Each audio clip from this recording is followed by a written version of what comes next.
లేవు, ఇంటర్నెట్ లేదు, శాటిలైట్లు అసలే లేవు. కానీ కురుక్షేత్ర యుద్ధం ప్రతి క్షణం హస్తినాపురంలో వినిపించింది. అది ఎలా సాధ్యమైంది?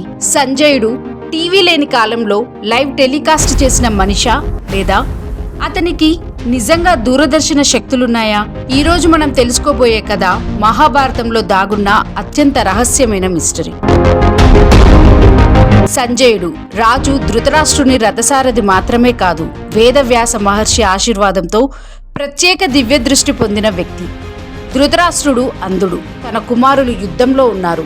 అందుకే వ్యాసుడు అన్నాడు, నీకు యుద్ధం ప్రత్యక్షంగా చూపగల శక్తిని ఇస్తాను అని. కానీ నీవు నిరాకరించావు.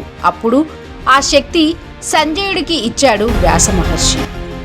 సంజయుడు హస్తినాపురంలో కూర్చొని కురుక్షేత్రంలో జరుగుతున్న ప్రతి యుద్ధ ఘట్టాన్ని, ఎవరి మీద దాడి చేస్తున్నారు, ఏ ఆయుధం ఉపయోగిస్తున్నారు, ఎవరు గెలుస్తున్నారు, ఎవరు ఓడిపోతున్నారు, క్షణక్షణం ధృతరాష్ట్రునికి వివరించాడు. ఇది లైవ్ కామెంటరీ లాంటిది, రిమోట్ వ్యూవింగ్ లాంటిది.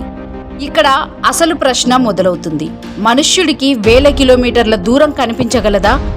ఆధునిక శాస్త్రం చెబుతోంది రిమోట్ వ్యూవింగ్, ఆస్ట్రల్ విజన్ ఇలాంటి శక్తులపై CIA కూడా పరిశోధనలు చేసింది. అయితే వేల ఏండ్ల క్రితమే సంజయుడు ఈ శక్తిని ఉపయోగించాడు. సంజయుడు చూసింది కేవలం దృశ్యాలేనా? కాదు. సంజయుడు యోధుల ఆలోచనలు, వారి కోపం, వారి భయం అన్నింటినీ ధృతరాష్ట్రుడికి వివరించారు. ఇది కేవలం దృష్టి కాదు, మనోదర్శనం.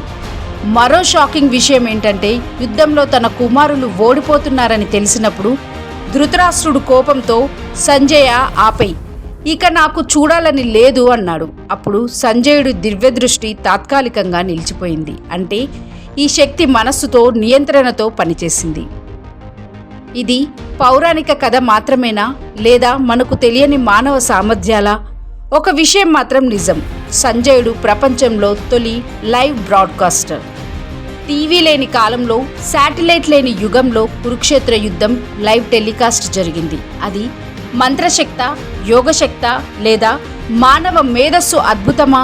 మీ అభిప్రాయం కామెంట్ చేయండి. ఇలాంటి మరిన్ని మిస్టరీ మరియు హిస్టరీ కథల కోసం NOF మిస్టరీ ఛానల్ని సబ్స్క్రైబ్ చేసుకోండి. లేటెస్ట్ న్యూస్ అప్డేట్స్ కోసం డిస్క్రిప్షన్లో ఉన్న న్యూస్ ఆన్ ఫేస్ వాట్సాప్ ఛానల్ని ఫాలో అవ్వండి.